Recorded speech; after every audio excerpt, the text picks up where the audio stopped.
Welcome to STS 18, in which we... Fluke? Huh? Aha! See? Last week. I know. Last week, I said I would jump on you for this one. So where is it? Come on, in which we... Huh? No, we can't have that because Evil won't know how to spell. I know, it's part of my... It's just a series of question marks. No, you can't have a series of question marks. And we can't have the words, a series of question marks. Come on. I think in which we Fluke will do nicely. We've had an in which we Dave. No, we aren't having an in which we Fluke. Not yet. Go on, in which we... No, I'm out of ideas. Okay, let's go with in which we... No. That works for me. Cal? Yeah, sure. Don't see why not. Excellent. I wanted to try and figure out how you spell it. No. STS 18, in which we... No. That works just fine for me. Awesome. So, Mr. Kel, how are you this week? I am quite sleepy because I spent most of last night playing To the Moon. Dear God, that game is so good. So good, isn't it? Oh, I don't know why I waited so long to play it. Finally came out. How far in it are you? I think I've played like 5 hours. But I've got this horrible habit of, if I know what I have to do, I'll do everything else first. Click on everything.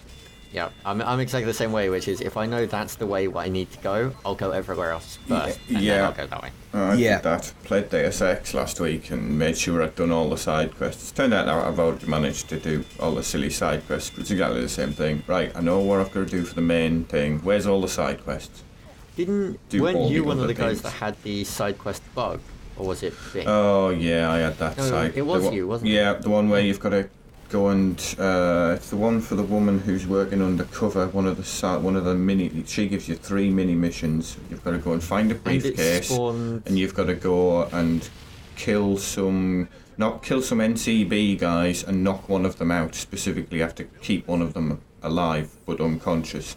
But you've got to knock all of the other 3 guys out. One of them spawned in the skybox, miles away on top of the hill, like on top of the buildings, and you can't kill him.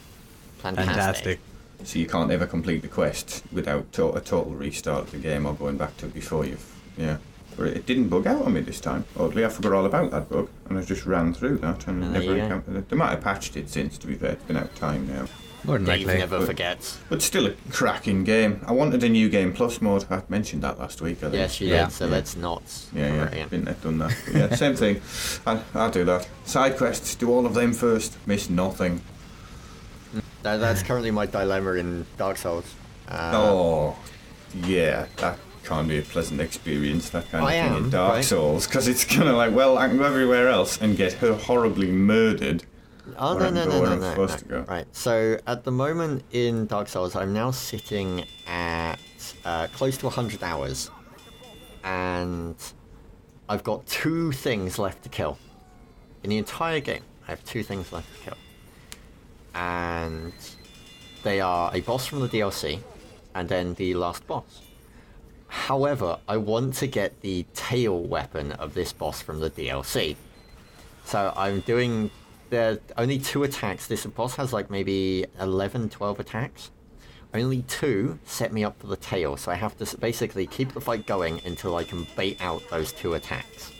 So that I can get enough damage on the tail so that I can get the weapon. Once I have finally done this, I will then just simply go and kill that boss, and then I'll kill the next boss, and that's it. I'm done. And when I'm done, I will probably never play the game again for, the next 8 months, because that's just how I am. Yeah. And I don't have time.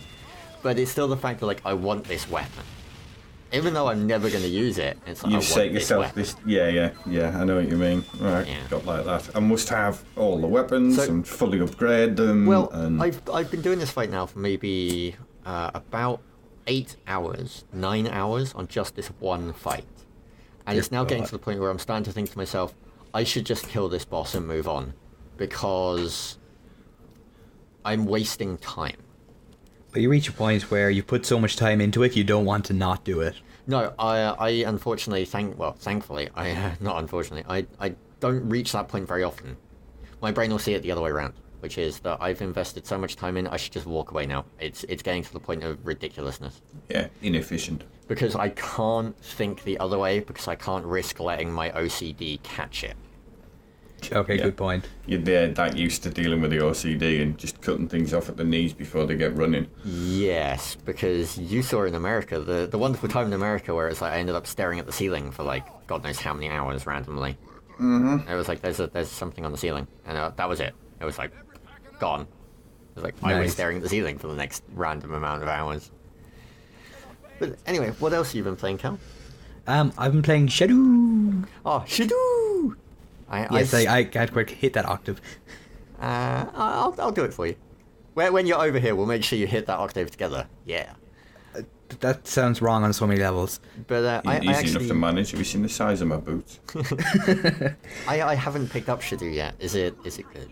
I would actually recommend it. It is quite a lot of fun and so nice to look at. I mean, the entire aesthetic of it is... The entire thing is done from the perspective of a child's dream, so it's all like patchwork creatures and little blobs of shadow that you have to take down. But that game is devilishly hard, especially when you get into nightmare mode. Like every time you finish a level, you unlock nightmare mode, which once you finish that, you get an extra tower unlock or an extra spell unlock. Yeah. But the nightmare mode is really difficult on some of the levels, especially when you have to deal with multiple paths that you don't realise until they activate. I love the art style for it. The art style does look fantastic. And there's one of the levels in it that I saw was the evil snowman. Yes. Yeah, I'm not sure where that is in regards to the actual game, but the evil snowman level, I saw artwork for that and it looked awesome. The entire game is just fantastic to look at. I mean, even the detail put into the animated backgrounds or static backgrounds, depending on what level you're on, it's a labour of love, the entire game, and it really comes across. Yeah. So, what else? And have you been playing anything else before you get onto your videos? What have I been playing apart from those two? Mostly it has just been To the Moon. Yeah, I've had that problem with Dark Souls. Like, Dark Souls, now that I'm near the end, it's like, I just want to complete this so I can move on. I still need to finish off Sleeping Dogs, and I've still not touched Darksiders. Darksiders for me is still in this wonderful little box that, I haven't yet touched. It's pristine and wonderful and waiting for me. Get Sleeping Dogs finished off first, and then that's that done, because otherwise that'll hang over you. You've got a long list of games that you've done that kind of with. Yeah. Play it through, and then another big game comes out that gets our attention, so we played that one and not quite finished the other one off. And I'm in the same boat. I've got Halo Reach here, wrapped. Zone of the Enders 2, wrapped, which reminds me I did a bit of streaming of Zone of the Enders 1, but it doesn't emulate very well, unfortunately. There's a lot of slowdown during fights. I'll tell you what I am looking forward to, though. Both of which come out around the same time, actually, and both of which come out while we're very busy, so I get to sit down and relax with them in my own time, I guess, which is going to be wonderful. One of which will be Half Minute Hero. Right. Kel will know that one, you won't, Sander. Half Minute Hero, the PC version of which is called Super Mega Neo Climax Ultimate Boy, which is a wonderful Best name title. ever. Yes. Half Minute Hero, Sander, works in the fact that it's basically a 30-second level. okay. The world will end in 30 seconds, and you have to save it. Okay. Yeah. So it's a case of you have to work out everything in this 30 seconds. Yeah. So it's a puzzle game, like a platformer, 3D. It's an RPG, Okay. which is really weird. And the PC version contains some extra stuff like extra modes. There's also I think it's a 5-minute version. There's a 300-minute, a 300 hero thing. So, but the other one, of course, being Borderlands 2. Yeah. Of course. Got my pre-order in for that. I've just got fingers crossed that the multiplayer aspect of it works a little better than Borderlands 1. Yeah. Given- I mean, they've given put the a lot love more. letter, I'm having faith. Yeah, I've got faith I think in it that. was a lot of. It was where, I mean, Borderlands had a massive cult following, and I think that was the cult following's biggest nitpick was the game of you could have made our lives a bit easier here. the thing that the multiplayer, the way the quests worked, and like basically whoever's the furthest behind in the quests has to be the host, and it's a little clunky. Not only the online stuff for me, I'm really looking forward to actually getting my hands on a game that I can foreseeably see me keep playing. The end game in Borderlands 2 and the whole True Vault Hunter mode and the badass rank system and all that stuff really does make me feel like I'm going to play this game through multiple times. I hope so. Especially with the fact that they touted that the mob AI and the way mobs work changes in New Game Plus. They get smarter. They do more things. They do different stuff. Yeah, nice. More abilities and stuff like that. They're not just it's that mob again. It's like, oh, it's that mob. Oh, what's he doing? Yeah, which to me, that's a fantastically interesting way of doing it. You could argue that you're missing out on stuff the first time round, but you could also argue that that it's adding longevity to Well, no, it's a harder difficulty level. The guys are harder. That's a very much a return to traditional games. Yes, but unfortunately I really dislike the idea and have always stood firmly against the idea that difficulty should not be locked in a game and require me to play through it once to unlock, because you suck. Yeah, I would agree with that sentiment. I see it in too many games nowadays where it's like, I have to play it on easy to unlock norm. What? Yeah, I know what you mean, but Darkness was another one. There was a difficulty mode in Darkness, I believe, that was locked. I couldn't play it on until I'd completed it once. But that kind of game, you don't want to go around and play again, and I think that works in Borderlands' favour. A game like Darkness really relies on story, whereas a game like Borderlands 2 doesn't. Yeah. In that respect, Sleeping Dogs kind of relies a lot on the story as well. The more I've played it, the more I've realised there's going to be no reason to replay it because it's a single linear story rather than having an open end. Yeah, and there's nothing really. I mean, it's kind of an open world type thing. Once you finish the main story, it doesn't end the game. You're still in the world, and you can still go and do all the collectibles and stuff. But once you've been through and collected all the stuff, you'd have to truly have fallen in love with the world to do that. Yeah, it makes sense. There's not enough of the little side stuff. Was taken far enough, I think, to keep me playing to get all of the collectibles and stuff. Yeah. You don't get anything for going doing the Guitar Hero stuff. You know, the karaoke thing. You do the karaoke stuff, but that's it. There's no. I think there's an achievement. Yeah. That's one of the things I'd love to see. Like, I know there are third-party sites out there, but I'd love to see Steam actually incorporate something like Gamerscore. I know you don't care about EP points, but there are people out there who would, and it would mean for me that I do actually strive to play certain games a bit differently to actually get all the achievements on Steam. To be fair, I've been doing that with Civ 5. Yeah, the issue with Steam achievements is they're there, but they don't fucking, do anything. Yeah, no, I kind of get that. I've been doing it with Civ 5 lately. It's all I've done this week, pretty much. I haven't really felt all that social, so I've been playing some Civ 5. And I played through on a large map with Korea and got the science victory. And then, my next one I'll play on a huge map as... I remember who the hell I played as. Rome, I think. Yeah, played as Rome, and I'll go for the domination victory. Just to unlock more achievements. That's a good example of achievements done right. I mean, there's plenty of achievements for silly things, but if you've got something like Civ, which is massively open-ended, the achievements are basically, here's your next objective. Yeah, win the game as all the different saves. Win the game is with all the different types of victories. Yeah. Lose the game as some of the saves you get achievements for. See, I love achievements in general. I love achievements. I feel that they do appeal to the whole I'm going to try and do this. And that works. So like the Deus Ex achievements to get through the game in, a complete passive playthrough and stuff. There are people who do that anyway, but the fact that there's an gets you to try a different way of playing it. But I would love Steam to be more vocal about the achievements that my friends had gotten. Or maybe do something like, I know that they do, but it's really hidden away. Do it more in a kind of Raptor-esque style of actually alert me on my community thing that if you're playing the same game as somebody else and you're coming up to the same achievement, or has completed that achievement, or like how Sleeping Dogs did, has got that integration. To be fair, so you could coming up to the point in Deus Ex where you'd get that the achievement for doing that side quest that booked out on me. Yeah. And you get up to that point and it's so-and-so and this achievement and gives you a timestamp. Yeah, and if I haven't got that achievement, then it would be like, would you like to challenge him? Or, for some of them, it could be something like that. You got it at this timestamp. Yes, but for some of them, where you could have anything competitive, like there's Max Payne 3, the bit where you've got you're in the back of the bus and you've got to shoot, you've got to defend it. So and so killed all the guys in X amount of seconds. Yeah. All right, okay, so I'm trying to pop him and then pop, and give you. Just that bit that bit of extra replay, just if there's a bit of game that you like, where you could run a little challenge. Yeah, all that kind of challenge stuff and compared, that was one of the things that Crysis really grabbed me on. I'm not sure if you guys actually have seen the Crysis 3 video that we put out on my channel yet.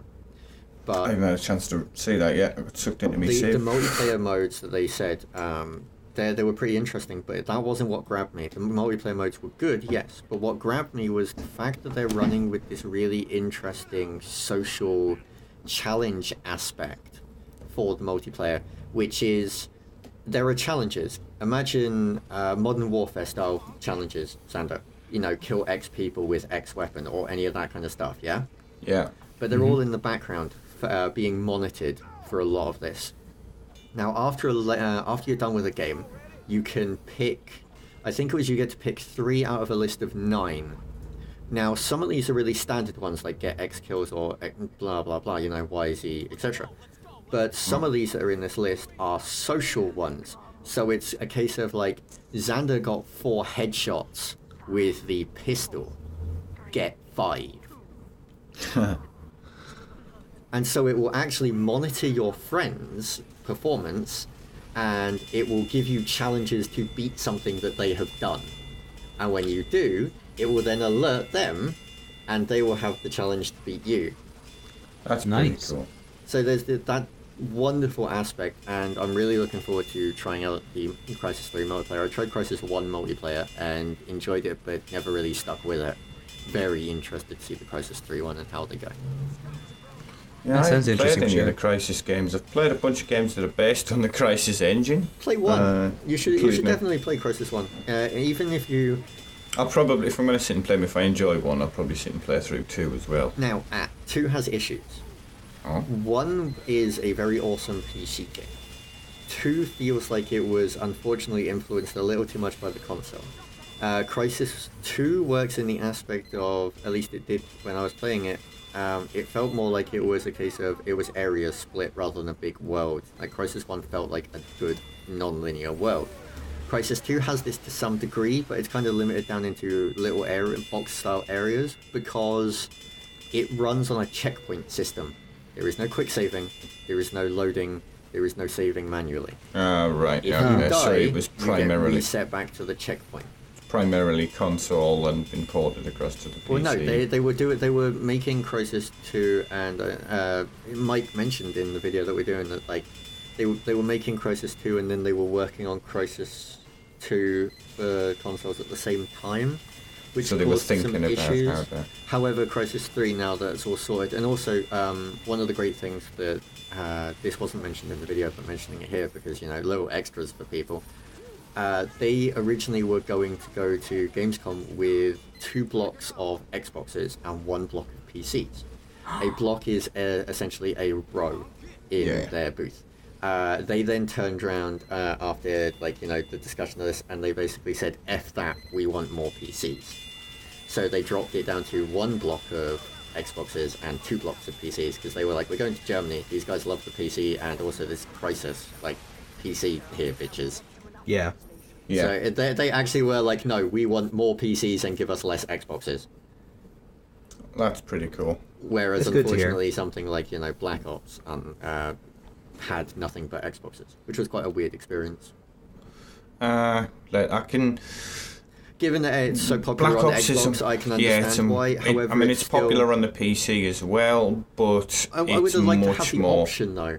Black Ops had 2 booths, and each booth had, I believe, 4 blocks of Xboxes, and that's 12 Xboxes per block, 4 blocks doubled, yeah, as well as the backstage consoles as well. They could have easily had like a block of 4 or 8 PCs.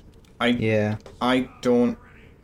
I'm trying to think how to put this diplomatically. The Call of Duty style FPS is much more to the console. It's much more. It's not as because it's not as hardcore as something like Counter-Strike was back in the day. It's much more suited to a console. Pick it up, play it for 5 minutes, put it down kind of game. You can't really do that with Counter-Strike. You've got to get a bit more involved. You can, but not to play. It's a lot more hardcore a game to get good at Counter-Strike and to. It's more about. I don't know. Like I've seen some of the crap that COD players can pull off. Like I'm going to stay nice and neutral in this one. Credit to anyone that is a good COD player on the Xbox, because I'm not detracting anything from you, and I'm not getting into the PC Xbox argument, but I would say that the Call of Duty franchise is now most definitely a console thing. Given how popular it is on console compared to PC, it's definitely a console franchise. It's a more console game. When I say that, I mean console games tend to be much more. Well, they don't tend to be as involved. It went that way. Look at how the original Call of Duty games were, and then look at the evolution of the series as a whole. I mean, if Call of Duty, if Valve had been like, yeah, let's put Counter-Strike on Xbox, like CSGO is on Xbox, I believe. If that gets popular, if that gets way more popular than PC, you have no idea what comes next for the Counter-Strike franchise. Yeah, I mean, that's what happened with Call of Duty. It started PC. I'm trying to think how to put it. It's different. Counter-Strike's much less about some guy running around like he's Rambo than it is. I would call bollocks on that. Than it is. Yes, one player can make a massive difference to a team if the other team aren't of the same kind of grade. But if you're looking at kind of competitive level play, where all players are within a given range, the chances of one guy taking the entire enemy team out are pretty slim. You know what I mean? It doesn't. Yes, it happens, but it doesn't happen often. More often than not, the victory is decided by good team play and coordination and communication. It's a more competitive team game, and those kind of things tend to do better on the PC than they do on the Xbox. What about Halo? I've seen some professional Call of Duty matches at MLG, and some of those the guys that play and the plays that they pull off are amazing. Yeah, that's what I'm like. I'm not going to. The big tournaments are run on PC, not on. No, MLG uses consoles. Yeah, they're on consoles. They have to be, because if most of your players are used to playing on a console, the game is different on the PC to on console, even if they use the controller. That's what I mean. The difference between a competitive player in Counter-Strike on the PC using a mouse and keyboard is going to be a totally different game to playing on the console. The console would be. Yeah, but I don't really mean. I don't really mean detract from how skilled a console player can be. It's just a different input setup. Yeah. Well, yeah, but I mean, if you were to put. And it's I'm not trying to go back to that argument. There's no real argument. Take top player in the world on PC and put against top player in the world on Xbox. PC guy would kill him because mouse keyboard. Yeah, I mean it's a given. There's no argument there. That's why we don't.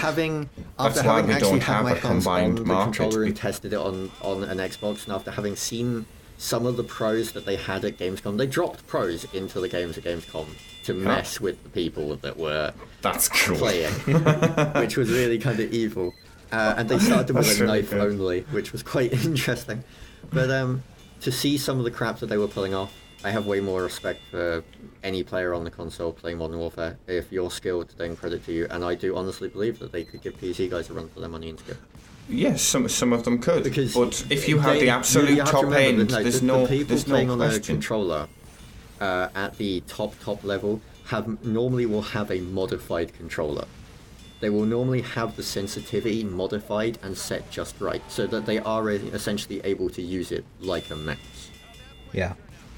So it's all on console to make everybody on an even keel, but you're allowed to use a custom controller? I believe it's like some of the tournaments on PC for things like StarCraft and whatnot. You essentially can bring your own mouse and keyboard. The thing is with console tournaments, usually you mightn't be able to like macro things on your controller, but you can set sensitivity if it's in game, no problem. You are allowed to bring your own controllers to some of those things. You can. Some are outlawed, like things with turbo fire might not be allowed in. It has to be a specific type of controller to avoid things like auto buttons and macros and all that stuff. But that's the same anywhere. Using, like, most of them just use a standard Xbox controller that's just had its sensitivity modified. It just seems really odd to me. That's all. I'm surprised that they choose to use the console version rather than the PC version for tournament. It's whatever has the play. biggest market. It comes at the end of the day. It comes down to what's got the biggest market, and if everyone's using a console, you don't need to tweak too much with like DPI settings on a mouse. You can just set the number of sensitivity to wherever you're used to playing, and it's going to be right every time. That's why I actually love the Naga that I'm using. Like, it's not it's not an FPS mouse in any way, shape, and form. It's an MMO mouse, but I still love the fact that I use it for Dota and stuff because of my hands and the buttons on the side. If I wanted to, I could simply unplug my mouse and take it to anywhere I go, plug it in, and thanks to the miracle of not only, I don't think my mouse has it because it uses cloud instead, but like the keyboard that I'm using, for example, has profiles that it stores internally that I can just plug it in and use it, and my mouse I can just plug it in. G13 does the same, it'll carry like 5 profiles on it. Yeah, I can just plug it in and go. There's none of this bollocks of having to get to a tournament and setting up key bindings and crap, or having to use a special mouse. Like, if I was to... like, if I had gone down a different road, and if I had have gone into Counter-Strike professionally or into any of that kind of stuff, nowadays with my hands how they are, I would need to be able to take my mouse or my keyboard. So I wouldn't, in those days I'd have to have sat around and effed around with setting up specific binds and all this stuff, and that's really irritating. Like, anytime I go to play something with Fluke, and he has to spend the first 30... If it's the first time I've played a game, I'm going to spend a few minutes setting up the G13 on it, because I can't use a keyboard for any length of time and still be able to feel me doing with the fingers on my hand. Anyway, so we should start wrapping this up. Yeah, so what have you guys got coming out next week? Well, Kel, what have you put out this week quickly? Let's do that first. Yeah. This week I put out the videos of Shadow and To the Moon. So Shadow and what else? To the Moon. I was going to do Double Dragon Neon, but that only ended up... It didn't work, it broke. No, it came out this morning. It was supposed to come out yesterday, but it was delayed, so that will be coming out this week, along with a video of Jet Set Radio, which is coming out at the end of the week. So excited for that. Yes. And I'm also going to hopefully do a Plus This Month roundup, because the US have finally announced what they're doing this month. Little spoiler, anyone in EU with PlayStation Plus, Red Dead Redemption. Are you... Yeah, you just mentioned Jet Set Radio. Are you doing Jet Set then? This is, slightly off the topic. Are you doing Jet Set Radio this week then? Well, I'm going to be playing a ton of it. We can argue over who gets to cover it later. I'd actually really love to get you in. We'll do an OST on it. We won't do an AFG, we'll just do an OST. I'd love to get you in and sit and do that. Sure, I could do that. No problem. Excellent. So what have you got coming? So, coming this week, just quick recap. Double Dragon Neon, Plus This Month, and Jet Set Radio. There you go. And from the wonders that is my locker, what did we have? Jesus, H. Smith and Wesson. We had... What date is it today? Oh god, my brain. Suddenly the wheels have come off. Yeah, I know, right? Right, so I have to go back to the 5th. Alright, so we've got City of Motions 2, which was a fantastic video and seems to be being quite popular. Crisis 3, Empire, Incredible Adventures of Van Helsing, Nova Saturno. Go check that video. If you do not know what the game Nova Saturno is, or if you are after a persistent, seamless MMO RTS in space, Xander, go and check this video.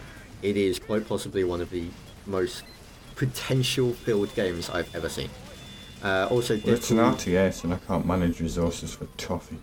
Deadpool, End of Nations, and Borderlands 2. Nice. And coming this week, I know that I have Divinity Original Sin videos hitting today, and that's all I know. I honestly don't know what's coming in the rest of the week. I'm not going to mention any names because I don't want to disappoint. All I will say is that I believe by about next Wednesday, the question video should be up. Hey! Looking forward to that one. Yep. Yeah, it should be very good. But anyway, we're nearing the 30-minute mark, and Xander needs to make sure that he has enough TF2 footage video for this. Yeah, we should do. We spent enough time banging our heads against a brick wall trying to get through some of the waves on the TF2 thing. Which we've changed our mind. We're not doing TF2 next week. What are we doing? Next week we're going to do Left 4 Dead 2. We're going to do some versus mode. And I'm going to be there for that one. We'll set up me versus you. Yeah, well, that should probably get some more of the community involved with that, because it's a bit more interesting. It's easier to set up. We've tried TF2, and because it takes so long, unless you're willing to pay for the servers, and even then you still have like a 5-minute wait if you buy those man-up tickets. Yep. You've got like anywhere up to a 15-minute wait to start the game for 6 people. It doesn't work. We'd like to, but it just doesn't work on a large scale. And that we were really disappointed with the loot as well. Hiss bought a few tickets so that we could have a man-up game. Serge bought himself a ticket, and they bought a couple of the surplus tickets. So we all got 3 pieces of loot when we finally finished it. And the pieces of loot are just rolled from the full table of loot. It's not man-up specific loot or anything like that. So I ended up getting 3 pieces of crap stuff that came out in one of the first ever updates. There should be some man-up only stuff. It may be in there with that lot. Oh yeah, it's in there with that, so you just roll from the full table. So I got 3 pieces of crap loot that came out in like the first, second and third updates for TF2 before it even went free to play. So stuff that I've already got vintage copies of, it gave me. It was like, well, did you finish a tour? Yep. Okay, because you should get something for finishing the tour. You don't, you do, but it's not man-up specific. You get rolled from the full table. So it's just another money bleeder. It's really... I mean, it's fun and all for a few games, but it's not something that you'll be sat here complaining about this for the next 20 minutes if I let you. Oh, yeah, easy. Probably. So, let's get this wrapped up. Yeah, so, Kel, anything to say before we go? Nope. Jet Set Radio, be prepared, I think would be something to say. Okay, that works, Xander, anything to say before we go? Yeah, get down on Saturday, 8 PM. Details for the Ventrellos on the Steam community page, I believe. Yeah. Excellent. I'll get our minion to put some details on there. I think they do. There's a thing in Steam now for events. Yes, there is. Yeah, you tested it last week, I think, the TF2 thing. We'll get an event created for this week's get together, and hope to see people down there. Awesome. And the last thing I'm going to say before we go is I am going to go and merrily waste all of my time on Train Sim 2013. Do you know if the DLC carries over from 2012 to 2013? Oh, it's an interesting question. I'm honestly not sure. Because given how much DLC there is for 2012, if it doesn't... This is my issue with this. Like, I'm not sure if the DLC carries over. It should do, but it depends on how severe the engine changes are, because a lot of that DLC is third party. So it's an interesting one to follow, but I'm not going to sit here and discuss Train Sim for the next 20 hours with you. So, okay. I think you should maybe put that in a separate video. We will do a Train Sim review at some point, probably. We've got so many. I've got a backlog of companies that have asked us to do stuff, and oh god, we're just not going to get through it. And we have Eurogamer coming soon, but we will announce that next week. So anyway, from myself, Xander, and Kel, if you have any questions, queries, or comments, leave them below. There you go. And we will catch you for the next video. Peace. In a while. Stay awesome.